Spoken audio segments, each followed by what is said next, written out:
Another great carrier update from one of the smartest duos in freight. Absolutely. Absolutely. It's time now to welcome our next guest. We've got Harris Ligon with us today talking all things what's going on the rails right now. Harris, thanks for joining us on FreightWaves Now. Good morning, Kaylee. Hey, Michael. How we doing? I'm doing great, Harris. Rail service is terrible. You should always shoot with a truck, is what I'm saying, man. Should we debate it? Wow. That is a heck of a way to open up the segment. I'm going to assume that there's a question behind that one. Why don't we dive in? Yeah, let's Rail dive. services.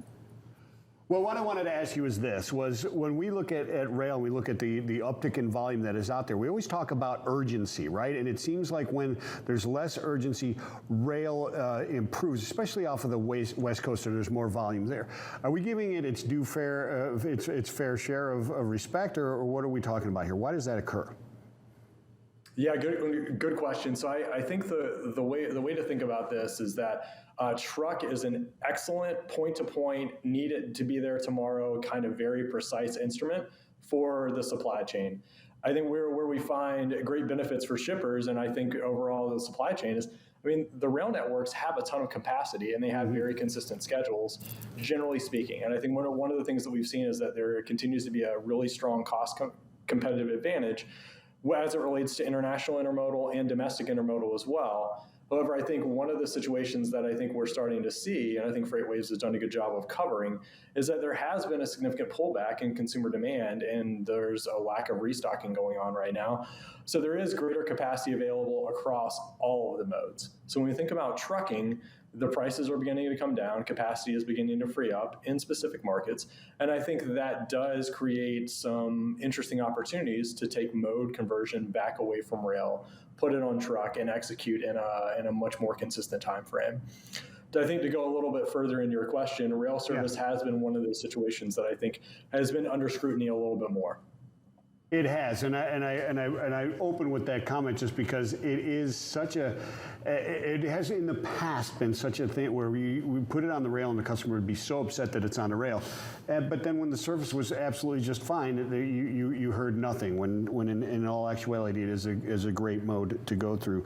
But anyways, thank you for that answer, because we have that debate quite often. Yeah, you guys do for sure.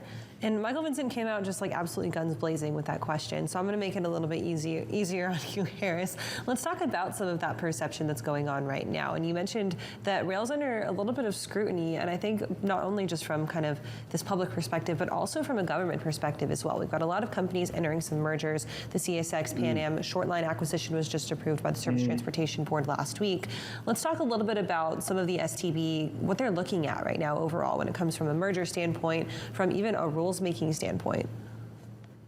Yeah, the Surface Transportation Board has been busy this year. It's been impressive to see the amount of items that they've had on the docket that they've been ruling on. I think the perspective that we have at Telegraph is actually that the competitive practices that are continually under scrutiny, that's healthy for the environment. We're advocates for a much more competitive space. And the ruling on Pan Am, I think, will be interesting as it relates to rail shipper access in the upper Northeast, especially around Boston, Maine, and some other. I think that where we see a good tailwind is that now that ruling has happened and CSX is going to make the acquisition, if they do what they say they're going to do, which is provide a ton of investment into that market, I think that's a net benefit. And I think everybody who's driven around Boston recently, I was up there last week, to be honest with you, it's a pretty congested place. So I think that's a really good opportunity to inject more intermodal activity into that market. So we feel bullish about that. I think going back to Michael's question a little more broadly, the STB has had quite a few rulings on service for the past couple of weeks. And I've really seen a couple of trends come out of that. One of them is really around consistency, right? I think it's well known that rail carriers oftentimes sell a specific service. In some cases, they do not. But what we've been seeing in a lot of our data has actually been that the arrivals and the predictions tend to vary widely from whatever the service has been scheduled. In fact, we're seeing a couple of intermodal lanes overstay their published availability by about 4 to 5 days. Wow. I think the other thing is really around if you can't give me consistency, can you give me predictability? I think that's one of the areas that's also struggled as well, where Rail volume is beginning to climb. It's up about 4% year over year compared one year to the other. What we're seeing is that rail speeds or train speeds have actually fallen over that same time period, roughly about 4% as well. And that's been frustrating, which has also been leading to a lot of shippers having complaints specifically around when they're going to get switched, when their trains are going to arrive, and when their units are actually going to be available. And that's one of the interesting trends that we've been following with our data sets. So Harris, following that trend, that's kind of the perfect segue into capacity right now, right? You've got a lot of companies that are saying, we're bringing on more containers. J.B. Hunt's like, we have all of these containers that we're bringing in. But does that do any good if you don't have the chassis to move them and if your service standards still aren't up to getting those moved in a timely fashion? Yeah, Kayla, that's a good question. I was actually went by a handful of rail yards here in the Chicago area yesterday, and I was surprised at the number of both domestic and international containers that are stacked randomly around rail yards, and rail yards that typically don't have stacked containers. So that tells me that there's something probably under the surface that's going on here. And I think you bring up a good point. It's awesome to see Hunt being super bullish over the next 3 years and looking to increase that container capacity by about 50%. I think there are a handful of other IMCs that are out in the market that are now acquiring containers and going to be placing them in the market. Like, one of the unique things is this is where if you are a private chassis owner, like J.B. Hunt is for rail service, they're able to kind of control their own destiny. If you're kind of an at-will IMC relying on these pools of chassis in the domestic market and in the international space, that's going to be a problem when it comes to throughput. And so I hope that the announcement of all these container additions are also quickly followed by the addition of a bunch of chassis to be able to move them around.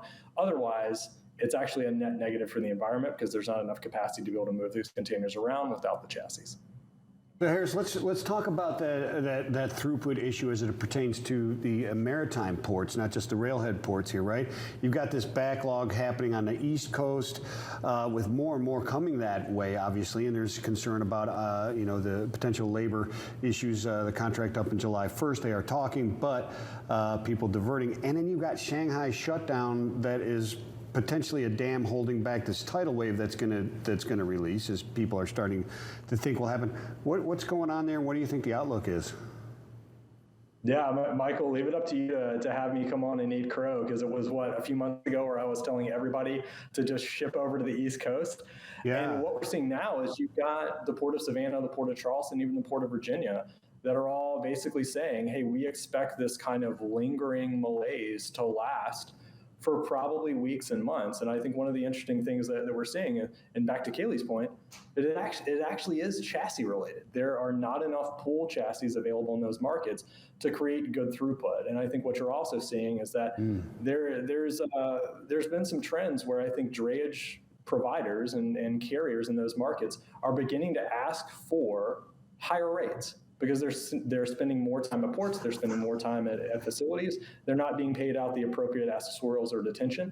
And so there's been a lot of pullback from the commercial standpoint, and I think that we're going to see a market where if the chassis aren't available and the carriers aren't getting paid, ports are not going to be able to clear this backlog.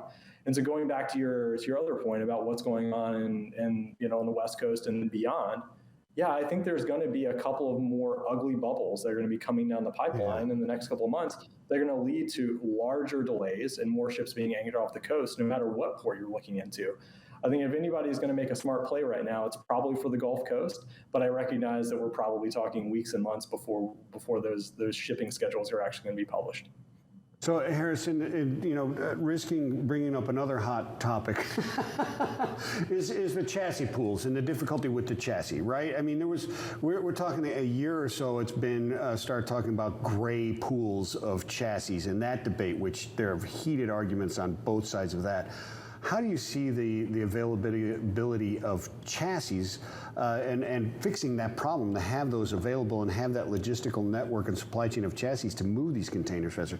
Where do you come down on the side of? Do you have an opinion on how to fix that, or should it be private enterprise that does it, or does gray fleet make sense? Yeah, so I'm actually a big advocate for the gray fleet model if somebody's going to end up holding the pillow when it's actually time to go to bed. The problem is that tends to be the most forgotten piece of the supply chain when it comes to intermodal activity. It tends to be the one thing that nobody wants to pay for, but everybody needs to have. And so I think if there's going to be a market solution for it, Michael, ultimately people are going to have to be willing to pay for it. And my sense is that we're probably about 12 months away from seeing that big pushback, because as these containers come online, there will be this awakening and awareness that chassis need to come online as well. And I think those who ultimately own the chassis will ultimately own the market in a way that I think is going to give them a competitive advantage. So while I think the gray box, the gray chassis program is great from an aspirational standpoint, love the idea, have seen it worked really well in Charleston.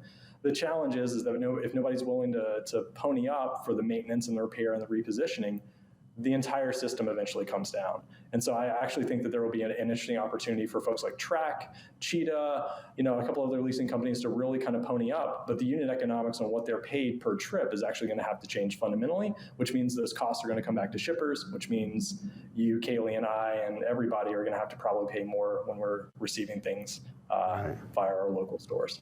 Right. Thank you so much, Harris. Yeah, that'll be interesting to watch for sure. Great to have you on as always. We'll talk to you next month and see what the markets look like in the next 4 weeks. Have a great rest of your week, Harris.